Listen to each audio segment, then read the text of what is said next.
se va a elevar una protesta ante una corte internacional y nos atiende muy amablemente su jefe de debate, María José Pizarro. Senadora, buenos días.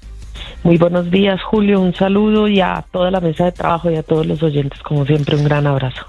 Yo quisiera que usted nos explicara algo, sobre todo a sus electores. La consulta por el Frente por la Vida sigue, ya sin Iván Cepeda. Y de ahí saldrá un candidato. Y los que están en esa lista se comprometen a apoyar a ese candidato. Y se van a encontrar en la primera vuelta con Iván Cepeda. ¿Eso qué tanto afecta, qué tanto divide al progresismo, a la izquierda, a los amigos que quieren que continúe un presidente de la tendencia de este gobierno y al propio doctor Cepeda? ¿Cómo es su lectura de esa primera vuelta? Bueno, Julio, no, lo primero es decirle a los oyentes, explicarle a los oyentes la primera decisión que nosotros hemos tomado y que Iván Cepeda ha tomado como candidato es ir a la primera vuelta, por supuesto después de la decisión del Consejo Nacional Electoral, que como bien decías, pues es una decisión que a nuestro criterio tiene más un carácter político que una decisión basada en la Constitución, en la ley. ¿Por qué lo digo? Pues estaba perfectamente claro que la consulta era una consulta partidista, la que se realizó en el mes de octubre, que allí participaron dos candidatos, Iván Cepeda y Carolina Corcho, ambos por el Polo Democrático Alternativo, y que después de la decisión de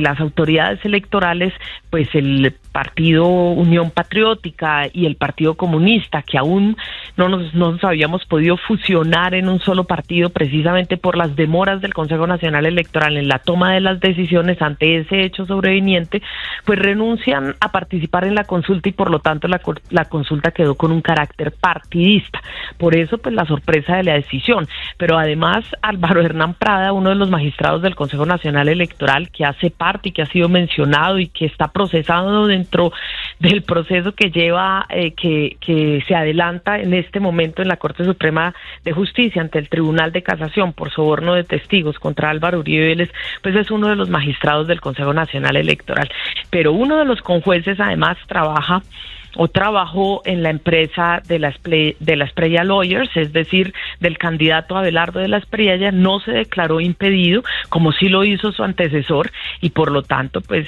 usted me podrá decir cuál es la imparcialidad que se da en la decisión cuando los magistrados además pues son electos por el Congreso de la República y son ellos finalmente desde sus posiciones muchas veces de oposición política los que toman este tipo de decisiones, pero no siendo poco, pues además hay varias listas demandadas, se han logrado sacar adelante 2 o 3, lo que nos deja con 11 listas, una ya ha sido revocada, la del Valle del Cauca, la de Bogotá, pues estamos a puertas de que sean revocadas, y 10 listas más o 9 listas más, es decir, la mitad del país en el pacto histórico además con sentencias que nos dan la razón en cuanto al porcentaje para poder configurar coaliciones, pues por supuesto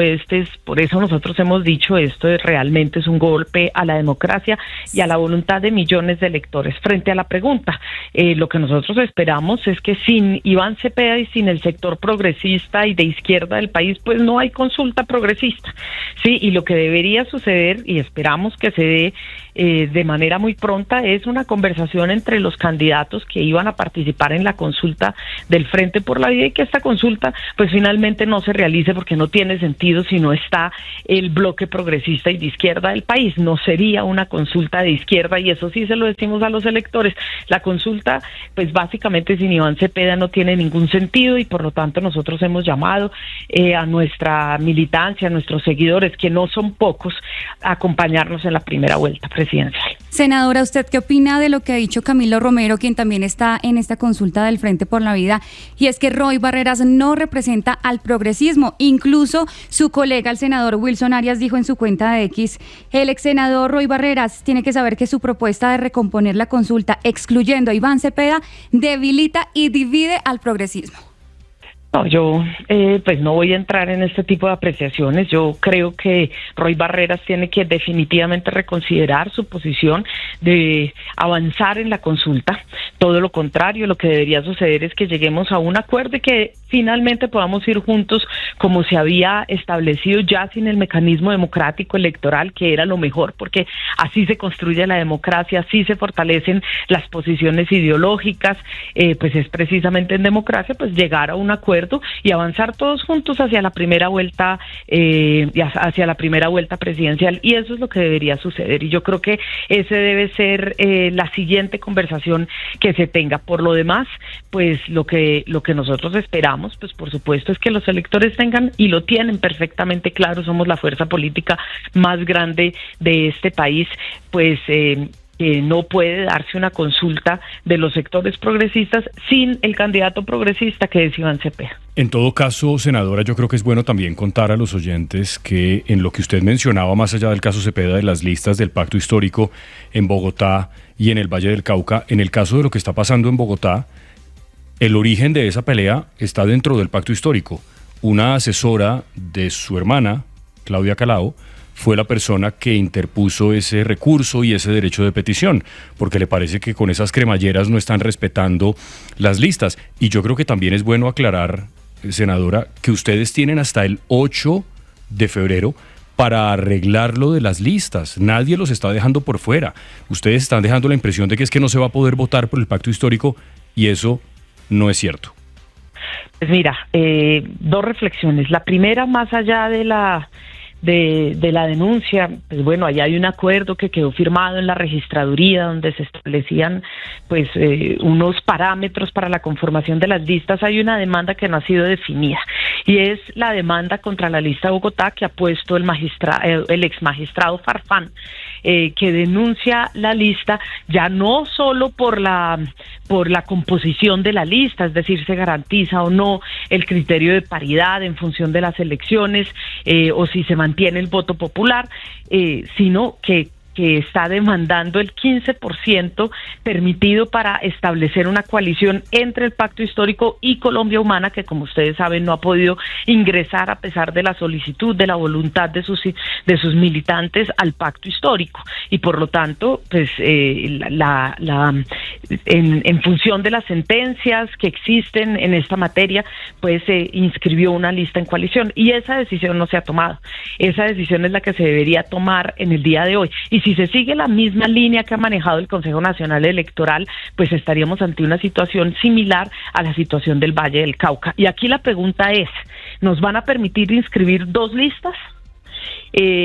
¿Cómo se interpreta la ley de aquí en adelante? Vamos a poder inscribir dos nuevas listas, se tiene que ajustar la lista que está inscrita. ¿Qué vamos a hacer? Porque uno de los dos partidos podría terminar por fuera si eso no se permite, es decir, el Pacto Histórico o la Colombia Humana, o finalmente van a procurar sacar adelante la solicitud que nuevamente ha sido radicada por la Colombia Humana para fusionarse con el Pacto Histórico y permitirnos tener la ruta democrática que nosotros nos hemos trazado y la cual le hemos explicado al país desde el año 2024 en todos los micrófonos, medios de comunicación, redes sociales, etcétera. Yo creo que ese es el escenario finalmente en el que estamos, pero la lista de Bogotá está amenazada en este momento precisamente por una demanda que puso el exmagistrado Farfán. Sí, senadora, ¿y por qué el senador Iván Cepeda no apeló al recurso de reposición para defenderse ante esa decisión del CNE y al contrario dijo que iba a acudir directamente a la primera vuelta presidencial?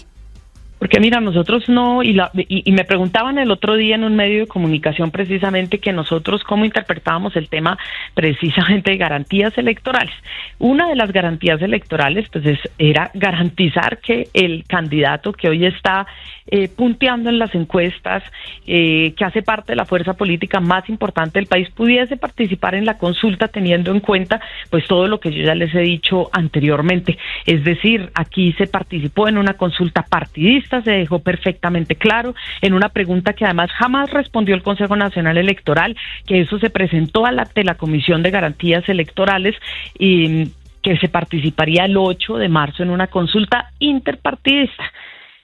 como las posiciones del Consejo Nacional Electoral pues resultan ser absolutamente restrictivas, parece, las interpretaciones de la ley, y que tienen más el objetivo de no permitir que pueda haber que se puedan dirimir inclusive las elecciones en el marco de la democracia, pues nosotros ya no tenemos nada más que hablar con el Consejo Nacional Electoral y por lo tanto nos vamos a primera vuelta. Y esa es una decisión que ha tomado el partido político, el pacto histórico que hemos tomado como colectividad y que involucra pues a las fuerzas progresistas que nos acompañan. Pues senadora, mucha suerte en este nuevo camino que ha escogido su candidato y muchos éxitos. Ha sido usted muy amable. No, y solo una reflexión, no lo hemos escogido. Es el camino que nos ha impuesto la oposición política de este país, que tiene asiento y mayorías en el Consejo Nacional Electoral.